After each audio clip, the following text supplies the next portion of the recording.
Voilà, voilà. Good morning, ladies and gentlemen, and welcome to this second webinar of the year, whose title is How to Succeed in My International Prospection. My name is Carole Monet, and I work for hub.brussels. I'm in charge of helping the Brussels company to export, particularly in sub-Saharan countries in Africa. Today, I'm very pleased. I'm very happy to welcome Christine Destexhe. Try to pronounce this very well. Thank you, Christine, for accepting our invitation. So Christine and I are going to help us to answer the question, how to succeed in my international prospection. But before giving the floor to Christine, let me give you some practical information. So we have an hour and a half for this webinar today.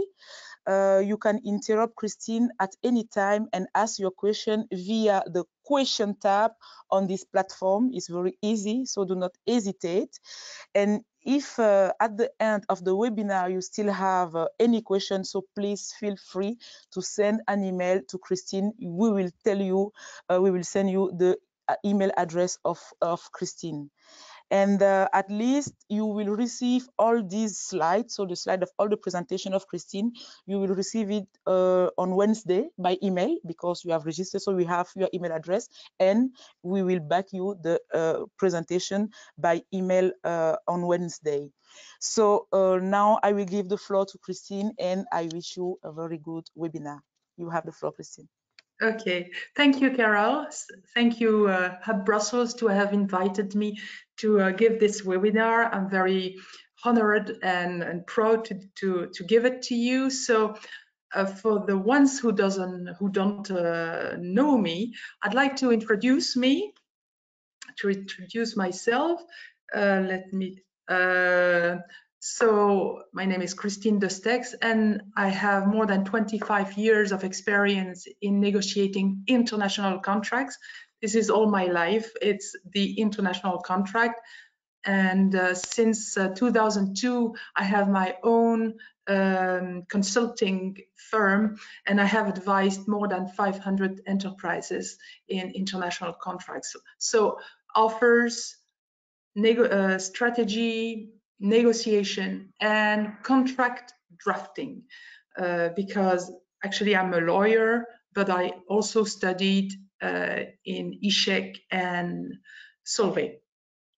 And before, I was myself an international business development manager in several companies, IBA, which is a cyclotron manufacturer, in NDS, which was a producer of fully automated stores in Antwerp, and I was also the legal head department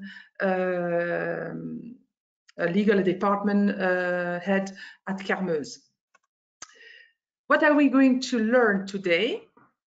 Which customers to target first?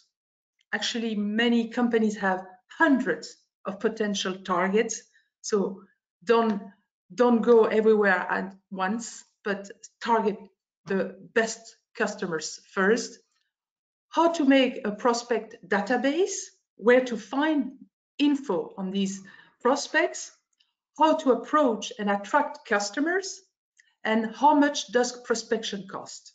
Because these costs must be part of your price, of course. What do I mean by prospect and customer? Prospect is a potential customer, a customer you don't have yet. And a customer is your client. It can be a B2B in the B2B business or B2C business. I don't use the word consumer, which is a B2C client.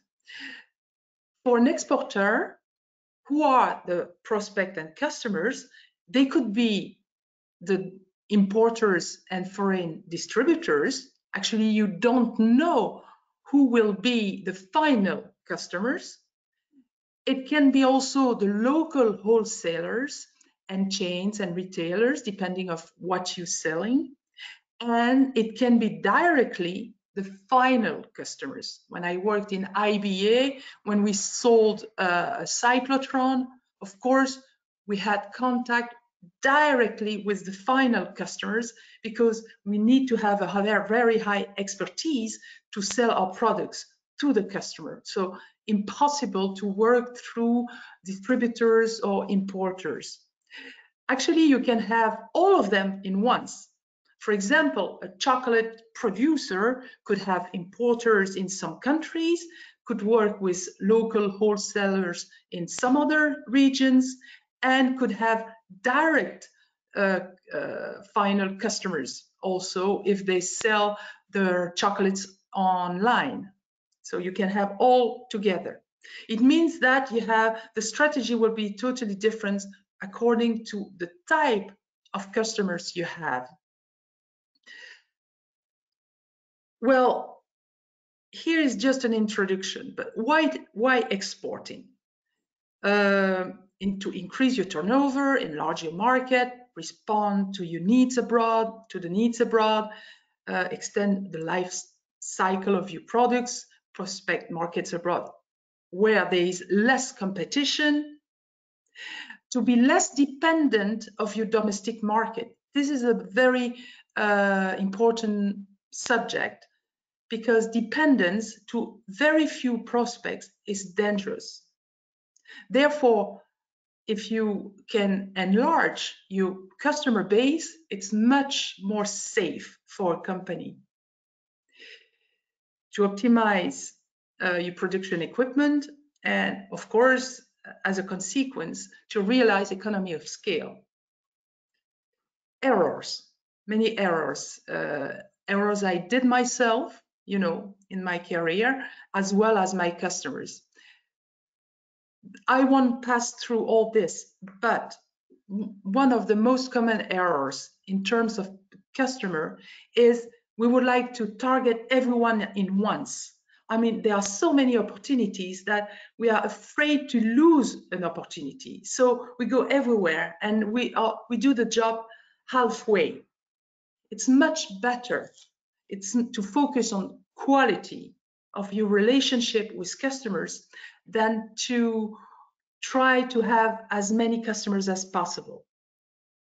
Therefore, we need to ask to ourselves several questions.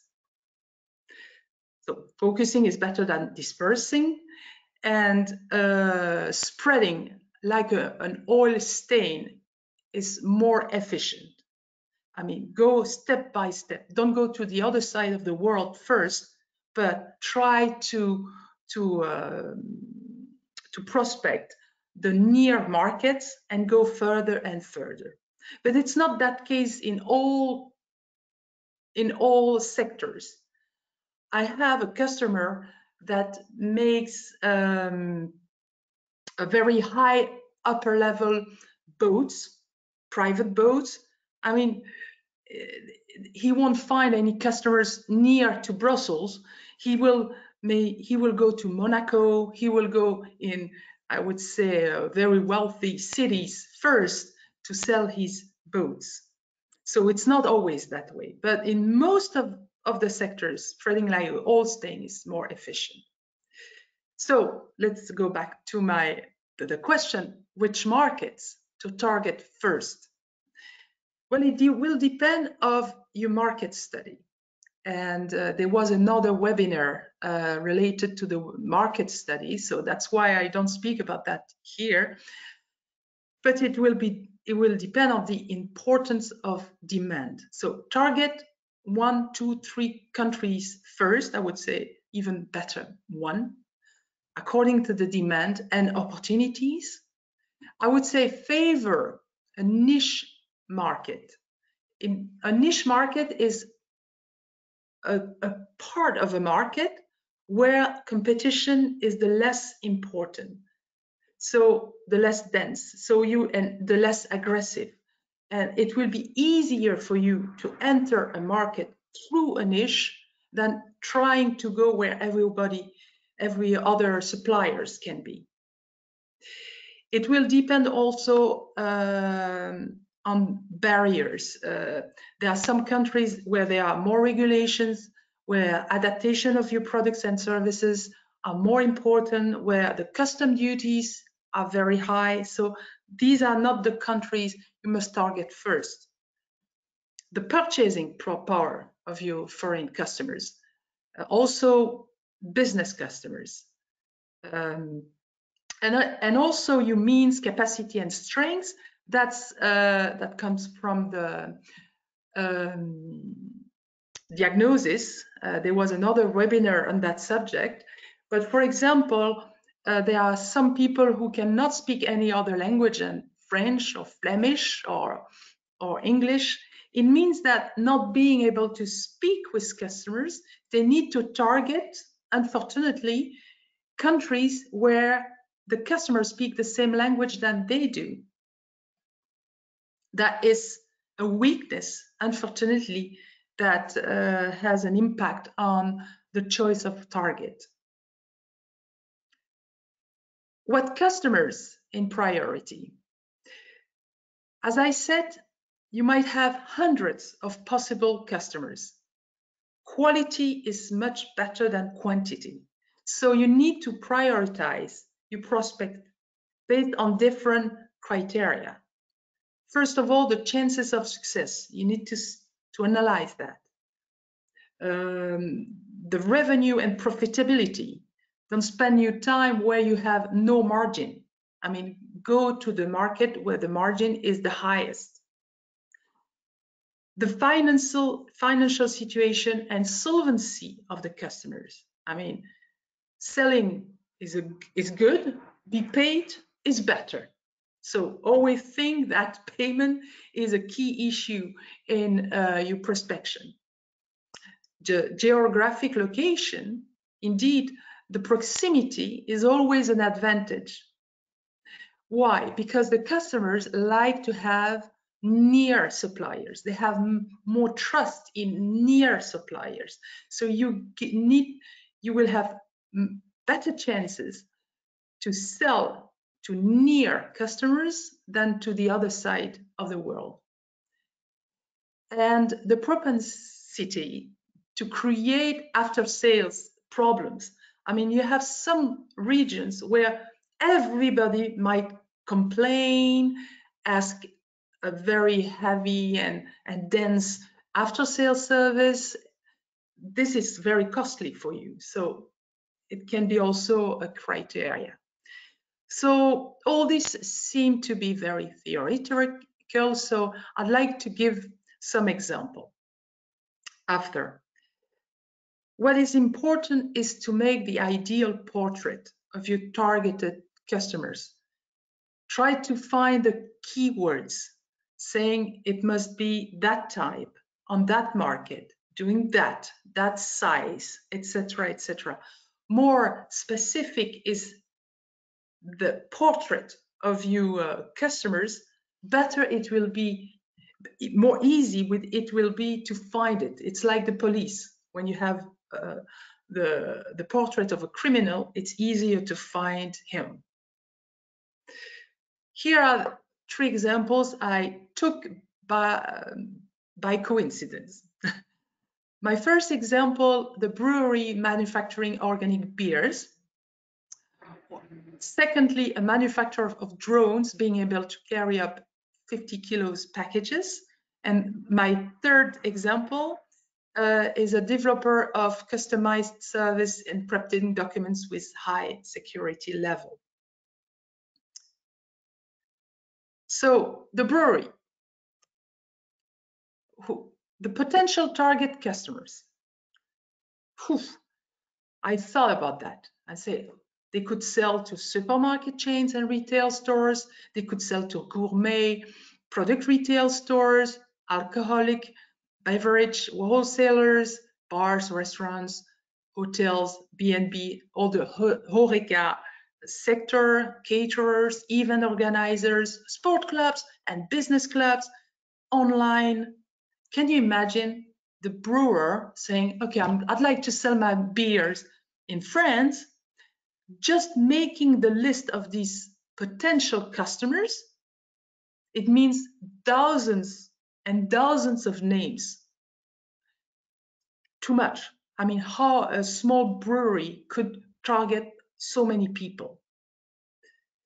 So we need to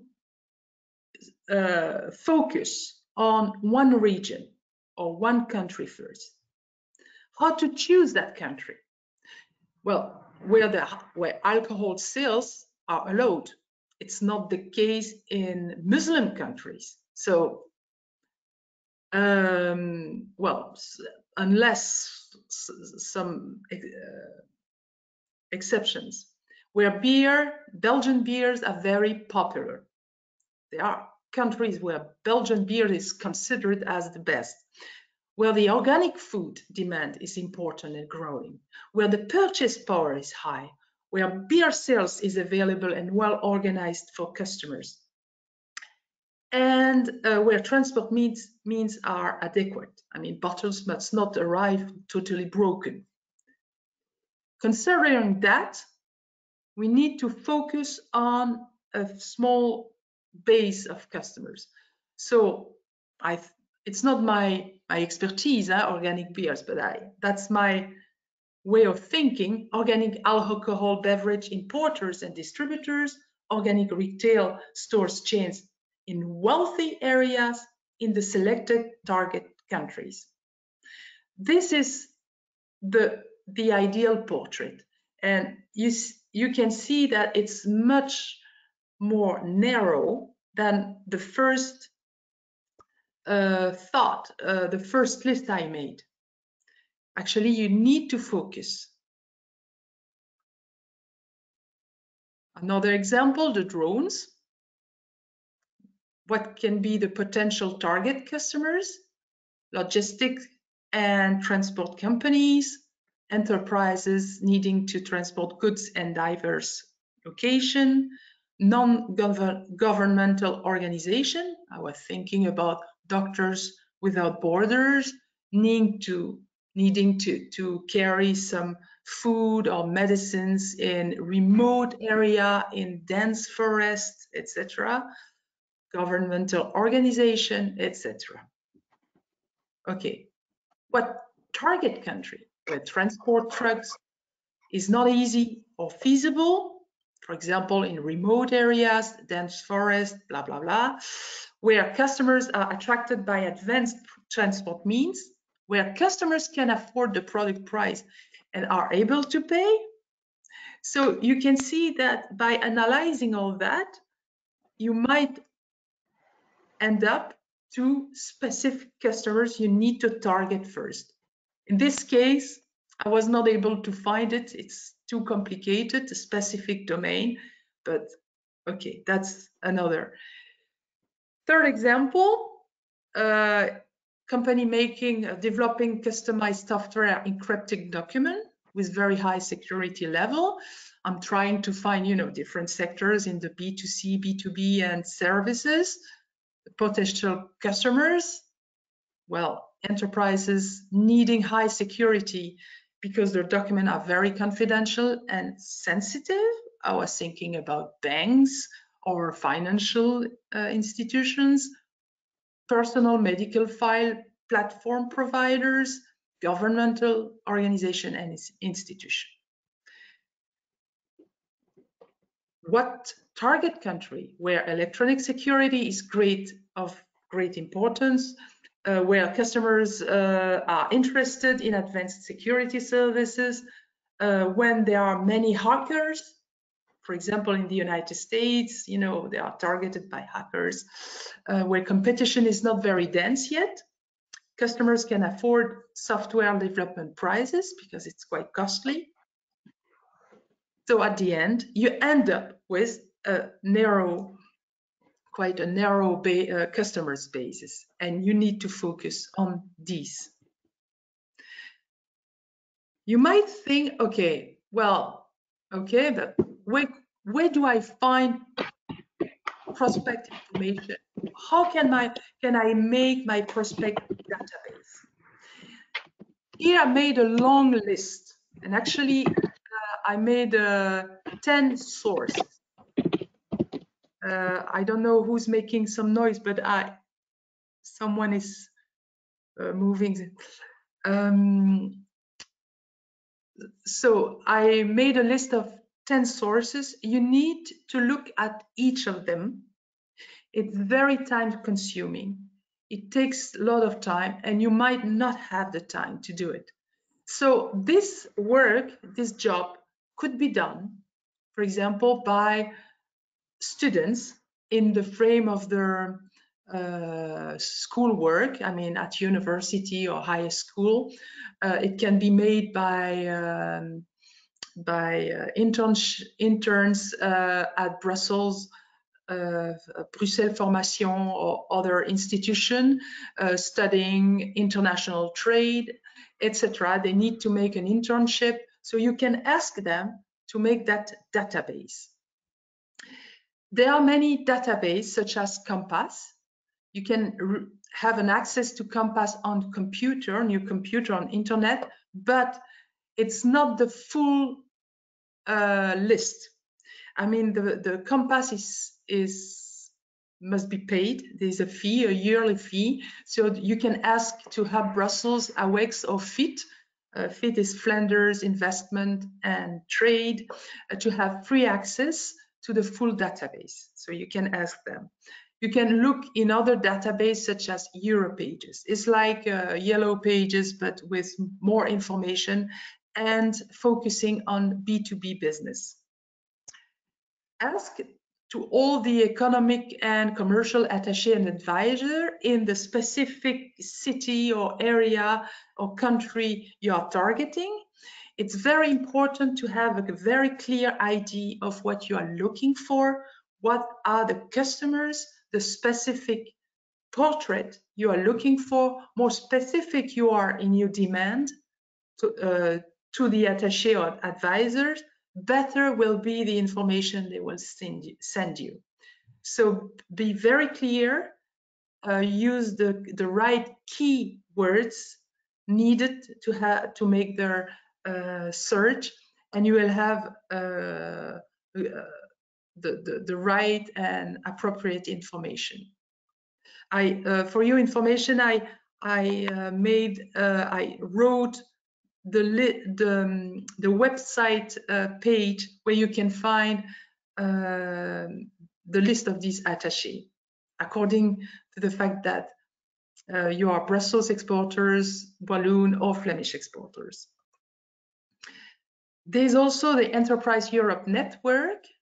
It's in 60 countries. It's not only European, and you have private or public institutions having an access to that database, and Hub Brussels is one member of that network, and you can ask them to have also a look in this database. You can also ask to foreign chambers of commerce. There are most countries have a Belgian, Luxembourg Chamber of Commerce that can do the work, but you need to be member, and to be member you need to pay a yearly fee. You can also ask to professional associations in your sector. Most of the time there is a local professional association. For example, you can, if you are in the fashion business, you write mode, fashion, association, professional association. You try a little bit because they have different names. So, and you write all these names, all these words, and you finally will find them on internet. You can also use the social media such as LinkedIn. You might also find your prospects through LinkedIn. One of the best way to gather all a very good prospect database is trade fairs, exhibition, congresses. Of course, during the pandemic, it's not possible to attend to them, but many trade fairs organize the trade fairs now online, which is not as good and efficient and than on site, unfortunately. But okay, it's temporary, so we'll wait in the future. But during these trade fairs, visitors can also prospect the exhibitors. Exhibitors will meet the visitors. So, and you can find also good information in the exhibitors list on this website. Each trade fair has its own website mentioning all exhibitors and sometimes the profiles of all exhibitors. How to find the most interesting fairs for you? You can ask Hub Brussels, AWEX, or FIT, but you can also look on internet. There are thousands of websites mentioning all or part of the future trade fairs and exhibitions. And I mentioned here on my slide a few of them. You can find them also, you can find websites in each country. For example, in Belgium, you have at least 5 websites mentioning all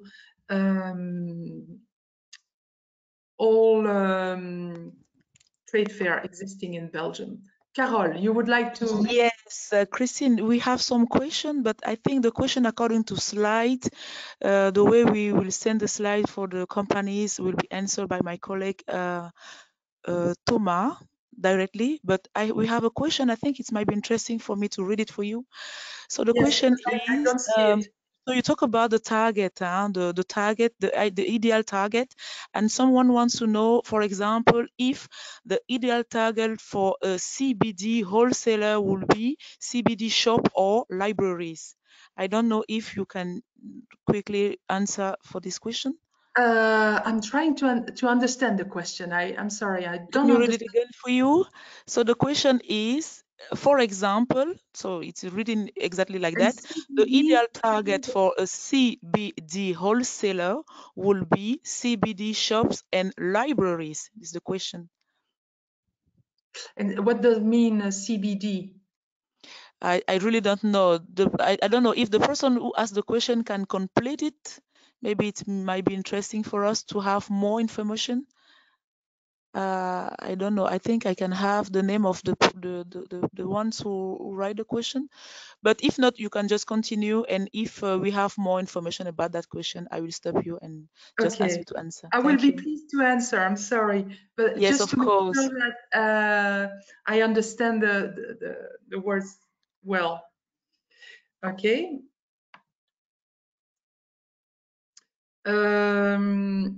Okay. Also, another good way to gather good information is to attend all events organized by organisms promoting export, so Hub Brussels, AWEX, and FIT, and also professional associations. So, for example, attending the common booth in certain trade fairs. You can also attending virtual or face-to-face match meeting or meetings with buyers in some sectors. There are also the economic missions. There will be a webinar on this subject with all advices on how to optimize your participation on these events. It's a whole work to do before the event. I mean, better it is prepared, better will be the results of these trade fairs. Another way is via your intermediaries, commercial agents, deal finders, etc. You have a direct contact with the customers, but they are found and prospect and approached by these agents. There was another webinar. There was another webinar on that subject. Also, what can be done, and it's rarely done, but it's quite efficient, is to exchange your database with other companies offering products or services complementary to yours. You're not competitors, you are complementary. And actually, your products can be even better sold together than each on his side. For example, if someone is selling a type of food, and someone else another type of food, but you're targeting the same customers. I mean, both products interest the same customers, but you're not competitors. Well, why not working together, even if you don't have the same business? And another way is to ask consultants, what we call the leads generation consultants, to find out for you the potential customers. But of course, this is costly. I'm sorry if okay. Now the question is how to prepare your meetings. I think it's very important to know your customers extremely well before you try to convince them, to please them concerning your products and services. Because then you will personalize your arguments and your approach and your offer. Try to know, well, the prospect himself, the company, his clients, his environment, his turnover and everything, the meeting attendees. Try to know who's the boss, who's choosing your products, who's deciding, who's paying, who's using your products and services. Try, of course, to really know their needs, interests, and problems. Try to know what is the prospect current suppliers. Why does he want to change his suppliers? Why is he looking for other suppliers and other competitors in the game? Try also to anticipate objections and critics to have the right answer to that. And also prepare the relevant questions to ask. I mean, it's very difficult to improvise questions. So it's something you need to think before, and to personalize arguments. 2, they must be turned into the selfish interest of your customers. Many suppliers, many vendors speak like, okay, we have the best product. We did so much work to reach this, blah, blah, blah. Actually, the customers like to hear you will gain profitability, you will gain this advantage, you will save money. They like to hear the words you will benefit. That is what is important for you. Don't speak about yourself, speak about you customers' advantages only, and speak like you are in his eyes, like you have his ears. And this is something difficult to improvise. You need to prepare that according to what you learned on your customers. Actually, here is how I see supplier and customers.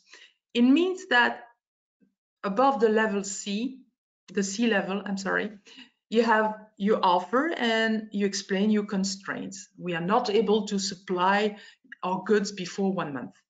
Customer, they express their needs and their constraints.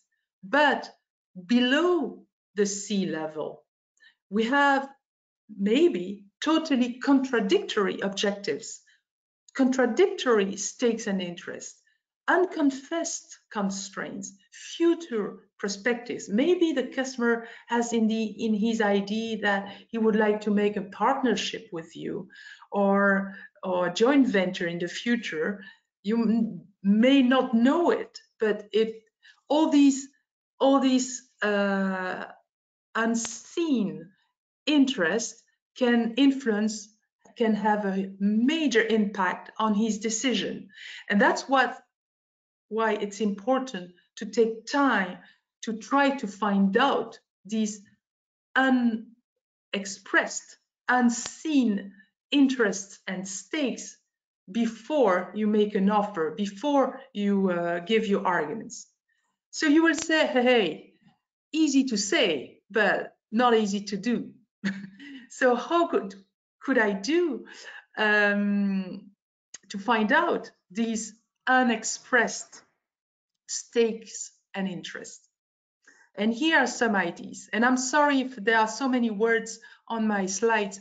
It's because I know that you may use it in the future. You may like to read it again. So that's why it's almost a book, but it's for that reason. But if I give some advices, first of all, try to meet and discuss with a maximum of people. And I would say try to do it one by one, because when people are, when your interlocutor is alone, he will speak much more than when he's with his colleagues. When you are in a meeting with your colleagues, you think about what you are going to say, because you are afraid that your colleagues will say, hey, you shouldn't have said that. So people speak much more when they are alone than when they are in a group. So if you speak with the manager on one side, the users on the other side, the technical users, etc., you will have, I would say, private info that you might have not had in a meeting. Contact also people with whom the company is working, other suppliers, non-competitor, of course, other subcontractors, other customers, blah, blah, blah, and you will learn things. Your local agents can also bring many information. Study also the history of your relationship with your customer. Now during the pandemic, all this is difficult. I mean, you can do it by phone or by conference call, but it's not easy. But me personally, in all my career, the best info I learned is during what I call the decompression moments. It's when I was walking from a factory, for example, to an office, when I was in a restaurant, when I was visiting a factory, during the after work drink, sometimes during a karaoke in China. It's the moment where I learned what were the real interests and stakes in the game. Christine, I don't know if you allow me to ask a question. We have received a very interesting question. So first of all, the last question was about the light cannabis. So the example, for example, the ideal target for a CBD wholesaler, it was about light cannabis. Some company wants to know. So I have a very interesting question. So I try to read it very slowly. So I need advice setting up a satellite office in Russia. Due to the COVID-19 pandemic and the impossibility to travel, what do you suggest me to do? Who can I contact in Belgium and in Russia for this matter? So this is a question, and I think it's Michel. Yes, Michel de Wildeman who asked the question. So I don't know if you can give some information of Michel now, or it can be interesting for you to be in contact directly with him. What do you suggest? Yes, donc he said satellite office. Yes. It's a representation office. Setting up a satellite office in Russia. Yes. He does mean a representation, a commercial representation office by that. Yes, according to the satellite sector, exactly. Yes. So, and concerning the CBD, the question is, so he's a manufacturer? Yes, probably yes, because he need the ideal target. So I think it is the manufacturer exactly. Yes, for this first question. So it will be the different manufacturers.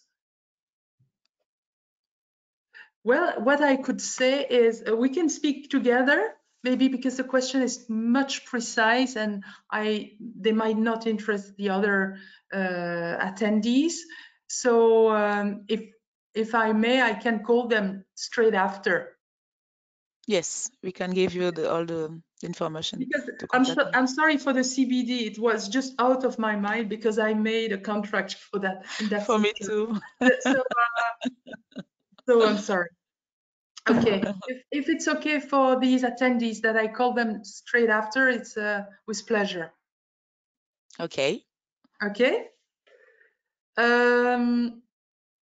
Let's continue. So let's the other party speak. Most of the time, reformulate what he says.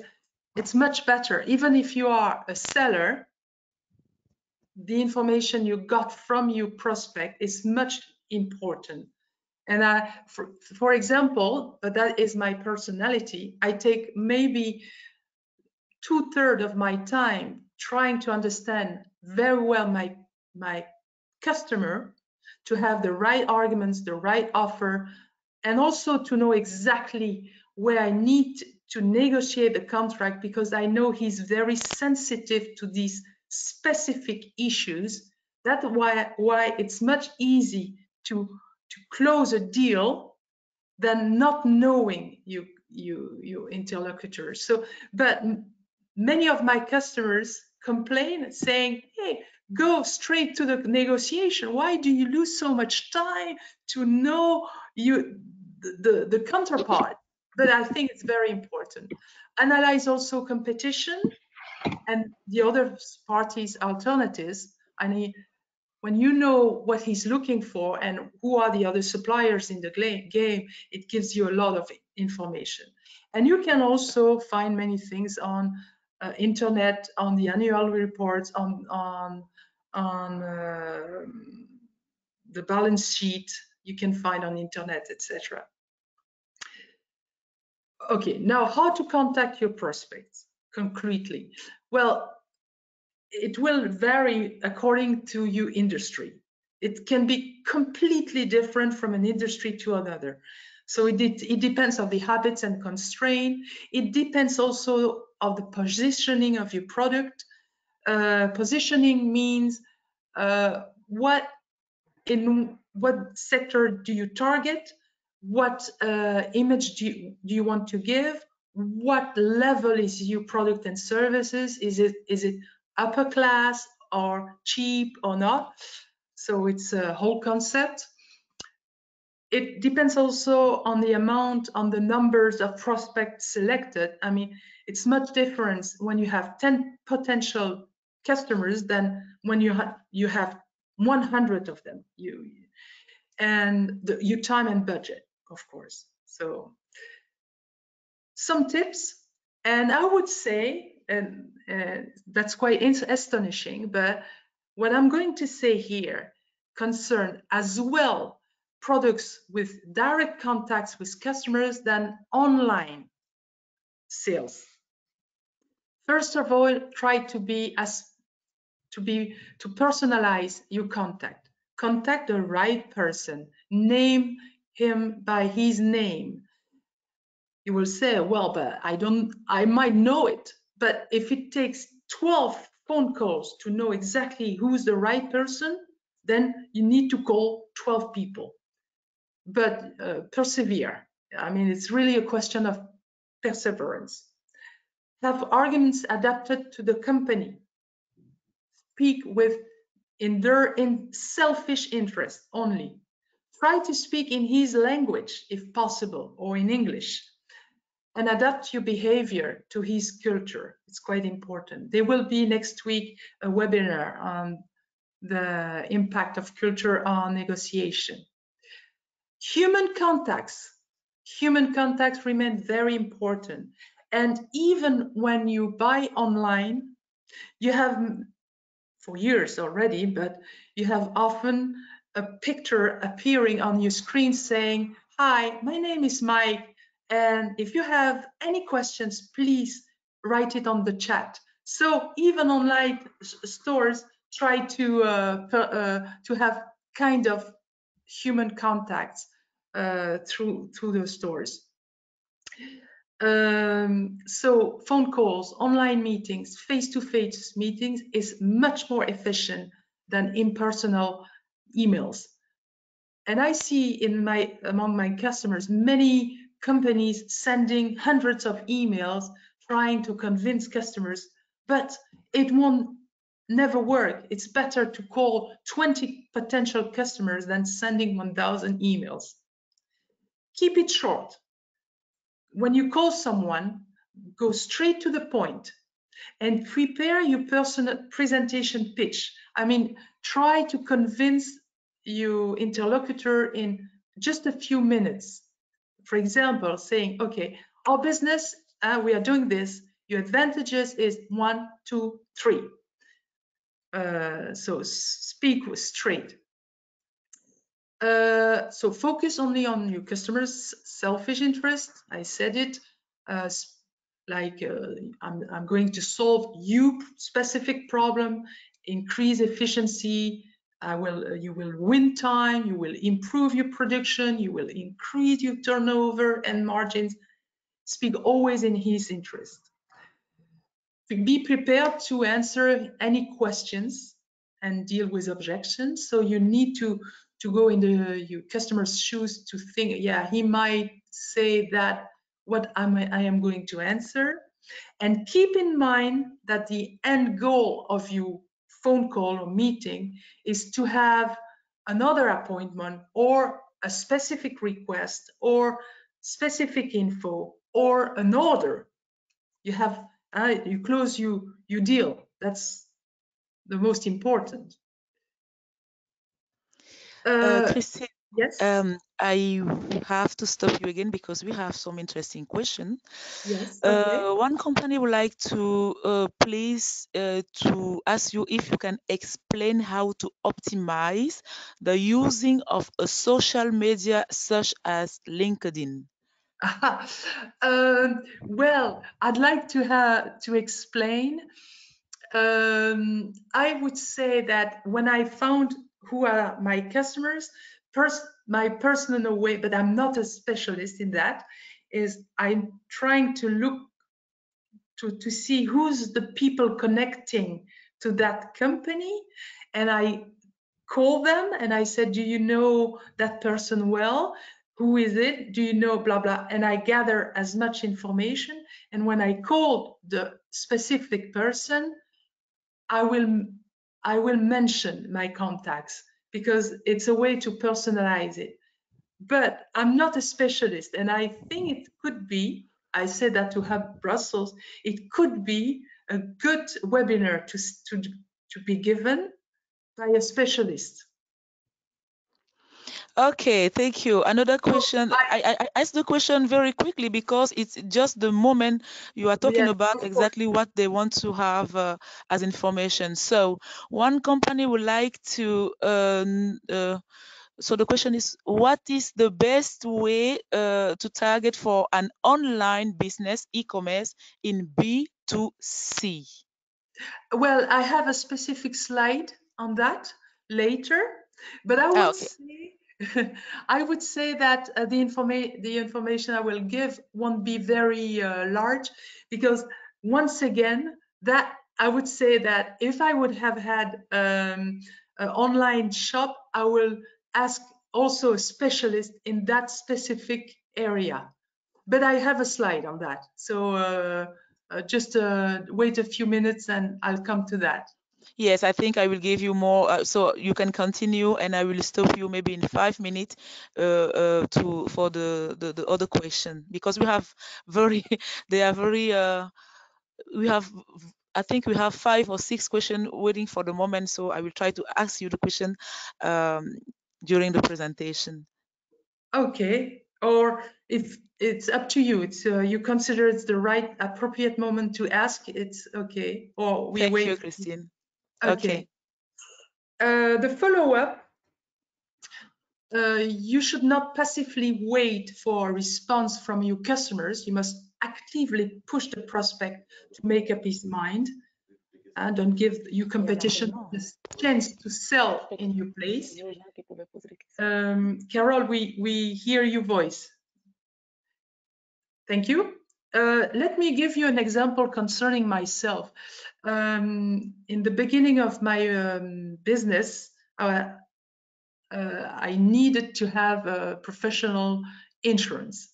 So first day, or even before I started, I asked for different offers, and I got many offers concerning a professional insurance, but I never had the time to read the offers because there were so many documents to read, and I focused only on my customers and to respond to their needs, etc.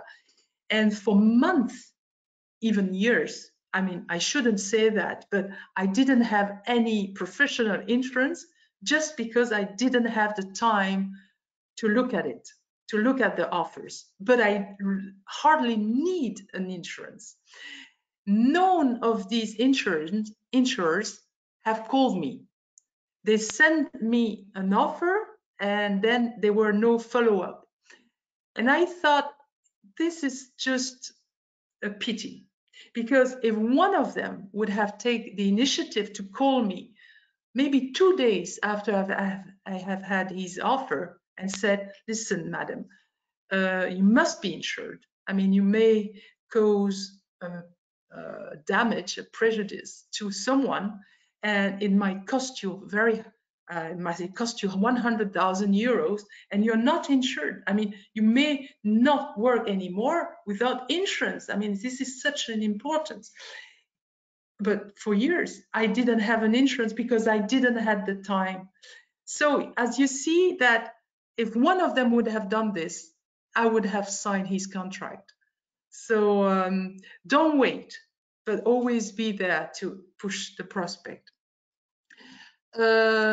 Quickly execute what you promise the prospect. For example, making an offer or quote, I mean, the fastest, the best. Otherwise, competition will do it before you. Or you develop a detailed solution to his problem, or you send the requested documents or samples or prototype, whatever. And when you fail, because many times you need to send 10 offers to get one contract, try to understand why you have lost the 9 others, because that's how you will improve your next offer and your next approach to customers, because you might not have on the right track. How to prospect during the COVID pandemic? Well, business still goes on. In March, most businesses stopped because we didn't know where to go, but we all finally find out a way to make business. And for example, me, I'm writing contracts. That's my major work. I have had as many contracts this year than last year. So I was quite astonished that mainly in the B2B business, people were still doing business. So we need to adapt. Home working and meetings online are now accepted by everybody, forced to be accepted. I would say that trend existed already in 2008 after the financial crisis, because most companies try to find ways to save cost. But today, I mean, it's an overall accepted way of doing business. You can attend some virtual exhibitions, online showrooms with company videos, live streams, and you can have also private meetings organized by these virtual exhibition. Attend also the online match meetings in your sector. You meet the specific buyers in your sectors. It's organized by organisms like Hub, Brussels, AWEX, and FIT. And here I give some examples. So if you go on the website events b2match.com, it's a platform that gives and shows all the event organized by their own customers. So when I looked on it, I saw even events organized by Hub Brussels, for example. Clean Tech, for example, is a trade fair organized in San Francisco, I think in 2 weeks, or 1 week, you will see it. All that is virtual. Medica last November was also virtual. So it's quite interesting how the event organizers try to reinvent their way of doing business. How to optimize your online meeting. For Hub Brussels, I made a small video. It's my first video I made myself. It's a 6 minutes, so here's the link. But just to summarize the best tips: choose a good quality online meeting where you can see everybody in once, even when you share a document on the screen. Here I don't see none of you, so it's quite difficult to speak when I don't see even one face. That's the most difficult, but when you meet, try to see everybody. Also, a system where the voices can overlap.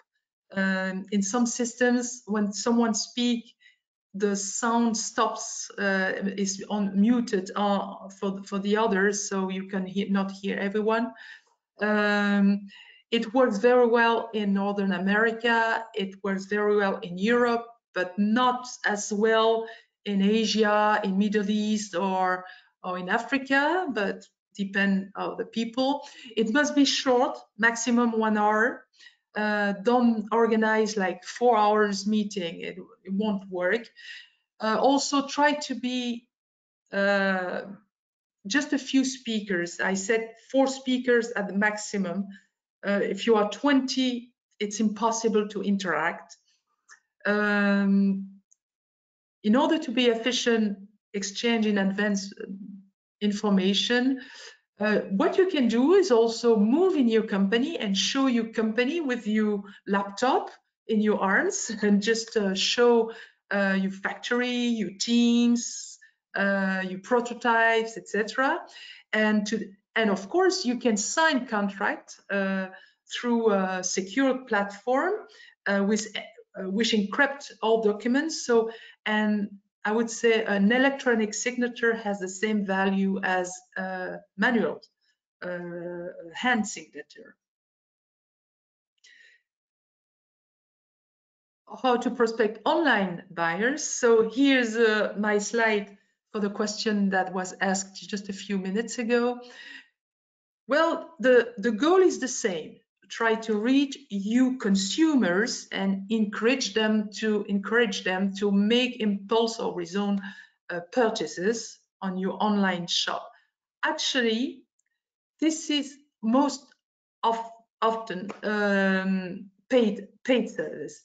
I mean, according to the profile of each consumer, you know, when you have a profile, a very detailed profile, because all information on you, on a consumer, is gathered by Google, Facebook, just by what they are looking for on internet.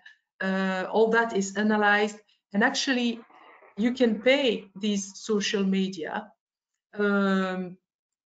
to show your website and the specific products they might need on their search engines or the social media, and also by newsletter. But of course, they need to give their consent by an opt-in click to have the newsletter or an advertisement. So all that are paid services. Usually, that's the only way to reach them, unless you know your consumers in advance, that they have given their consent on the fact that you can send them newsletters.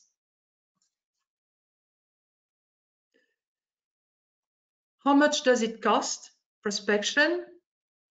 I think it's important to know and to include that in your prices, otherwise you lose money.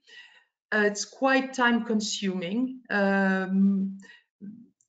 Gathering all info on the new prospect, make your database, contact them, meet them, focus on quality. The time of of discussion, making offers, negotiate your offers, closing a deal, all that take a lot of time. So it costs. All the service fee, the online services providers, etc. It costs. If you have commercial agents, you need to pay them a commission. You need to send samples, commercial documents, etc. to some of your customers. Exhibition can cost very much. I mean, sometimes 1 square meter costs more than 800 euros. So can you imagine just to have a booth of 12 square meters? How much does it cost? Plus all the furniture and the people on site, travel and living expenses, and also all the event costs. But lots of solutions exist to save costs. How can we save? First, we can ask Hub Brussels, AWEX or FIT to be reimbursed for these costs, mainly exhibition booth or prospection trips, also for websites. Also, you can hire students, specific students studying in commercial trade, to gather all info on the database, make a list of potential customers, make the profile for each of them, and then you analyze them and decide which one to focus first. So here were some tips concerning prospection. I try to be as condensate as possible, but I know that there are many questions, so I invite Carol maybe to end. Well, I think I can do it, but yes, to ask exactly. me the question. We have many questions. Yes. First of all, I would like to, so I have many questions about the reception of the slides. So once again, you will receive the presentation of Christine next Wednesday by email. So we have your email address and we will send you the presentation by email. So please don't worry about that. So there's a question, Christine, I will try to read it very slowly again. Could please, Christine, tell us and give us any guideline to build confidence, especially on financial agreements in the pandemic period? Many contracts are waiting due to the stress. The guidelines to build confidence, especially on financial agreement in the pandemic period. So they are afraid that by sending these contracts by mail, it could be seen by other people. I think it's something like that, yes. So because the company continued by saying that many contracts are waiting due to the stress of this pandemic period, who made things more difficult. Yes, because well, the thing is, indeed, when you have confidentiality is really an issue, I would say, because when you use Zoom or you use other platform, I heard that external people could get in, or hackers could get in and have access to information. So I would say confidentiality is not so secured. Concerning contracts, and if the people are afraid to send them, because you can sign a contract, scan the contract and send it by email. It's a valid contract as long as that the proof is not contested, or it's totally valid. But you have online, I would say, it's not free, but most of the time you have platform that ensure security and in encryption of the contract signed. And actually it's signed with the need of a UID card, for example. I don't know if I have answered the question. And if not, the company who asked the question can really feel free to, to ask another question to have more information. I have another question, Christine. What is a normal agent commission? How to agree for a win-win agreement? Yes, that's a good question. Actually, first of all, there is no specific percentage for an agent. I have heard, oh, an agent should get usually 10%. This is not right. I mean, I've made hundreds of agency agreement. It can go from 0.2 to 30, 40%. Actually, it will depend on different criteria. First of all, the margin on your product. I mean, it depends when you manufacture a product and they are sold to the final customers with 30% margin. I mean, of course, percentage to you agent must be lower, otherwise you don't have any margin. So it depends on the margin. It depends also on the amount of work done by the agent. Some sales are very easy to make. It doesn't take much time. Some other takes months of negotiation and visits and discussions and offers, counter offers, analysis, blah, blah, blah. I mean, his commission must be higher because the work is totally different. It depends also on the amount of sales. I mean, some agents make 1 or 2 deals a year, some others make hundreds of deals a year. So this must be taken into account. It also depends of the amount of failures. You know, an agent might meet 10 customers but win only 1 customer. So the commission he has on 1 customer must cover his cost for the 10 other or the 9 other customers or prospects he met. So all that, and there's also a strategic question. I'm sorry, I missed one. The agent must be motivated by his commission. So it must not be too low, otherwise he won't sell. So, but you can imagine that more he sells, higher is his commission, or you can give him an extra commission at the end of the year when if he has reached, like, let's say 20 deals during the year, or that sum of orders at the end of the year. Yeah, thank you. I've answered the question. Thank you very much, Christine. By There's the another way, question. Yes. I would like to say to that attendee who asked the question about the commercial agent, I have a blog on my website. You can see, because I don't know what do you see on your screen at the moment, because I still see my presentation. I see you and I see me, so just our two pictures. Okay, because I still see But my own. you want to share something, maybe? What do you want to share? Yes, if you do, you still see me? No. Yes, yes, I see you. Okay. Yes. Well, let's. I don't see anyone. I have a blog, so on my website, which is written on my slides. Mm-hmm.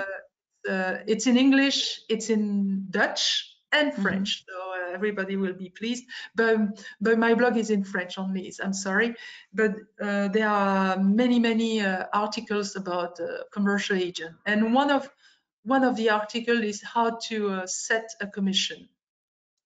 Mm-hmm. Thank you. So the next question will be actually estimate the turnover and the payment capacity or situation is very difficult to be estimated. So who and which actor can help us behind the banking system?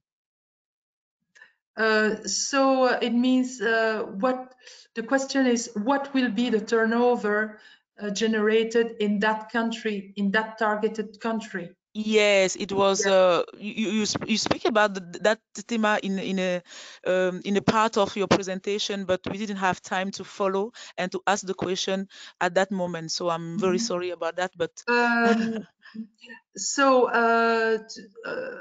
I'm trying to understand the question is how to make a prognostic of your sales in a target country. That's Mhm. how I understand it.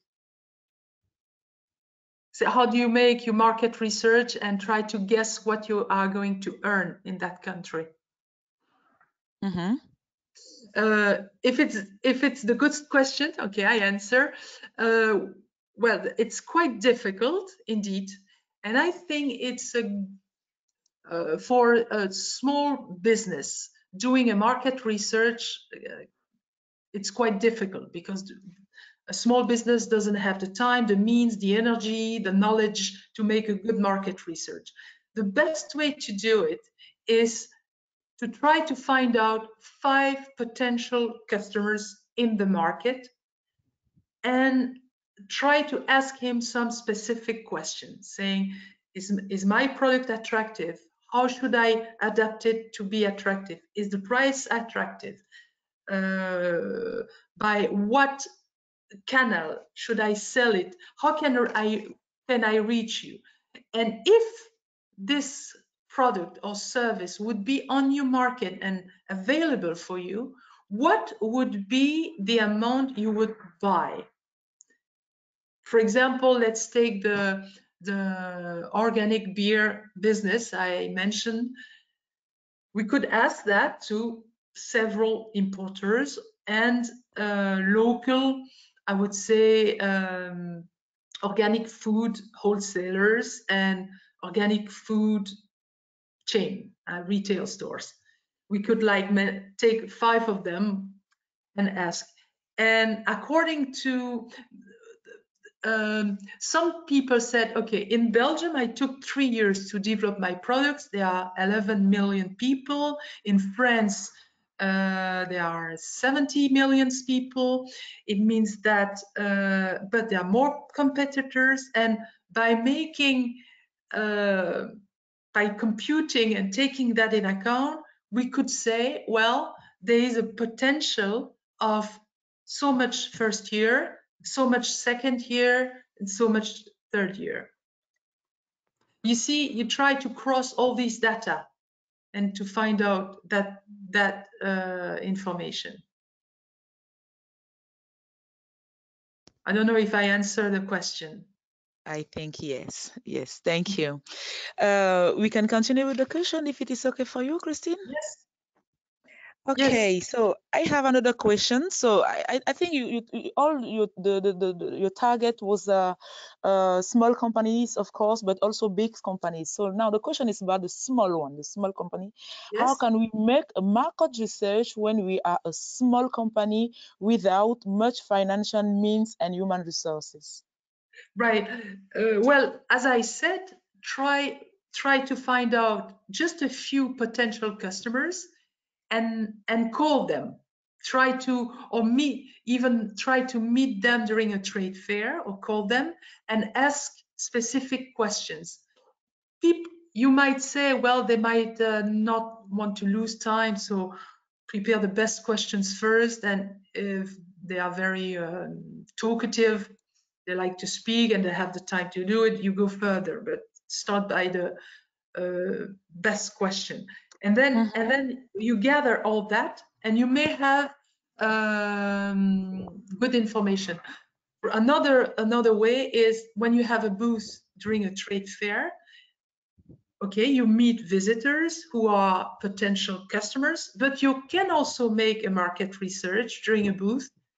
You can say, okay, if you answer our questionnaire here by talk, by exchange, it takes 5 minutes. You give us your business card, and you might win, let's say, a box of samples as a gift, etc. Oh, not each of them, but by you organize like kind of a lottery with all the business cards, so you attract them. But at the end of the exhibition days, you might have 100 answers. And among these questionnaires, you might find out quite interesting. Thank you, Christine. But when you send a questionnaire by mail, it won't work. I mean, don't lose your time to do that. It doesn't work well. No. You have a very small percentage of answers. So it must be always with human contacts. Or with the human contact. Okay, so you need human resources to do that. Yes.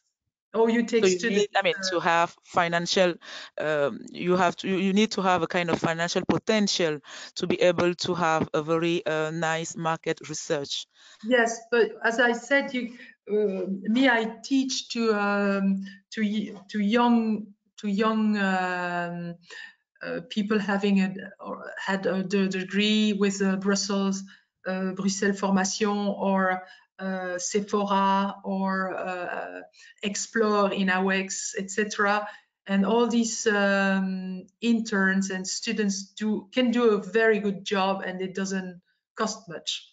Okay, so you can use the student to help you for Yes, all your market researches, for yes. example. So the What student who is studies important? commercial. Yes, Okay, yes. okay. Thank you And for the it works advice. very well if you are good.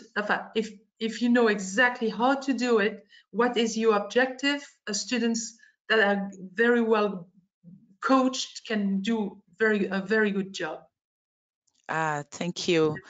We have another question now. Which is the best platform for online webinar nowadays, of course, for the presentation for extra European Union market like Russia, for example? So this Russia market come back again now. So we Yes. first have a question about the setting up of a satellite office in Russia.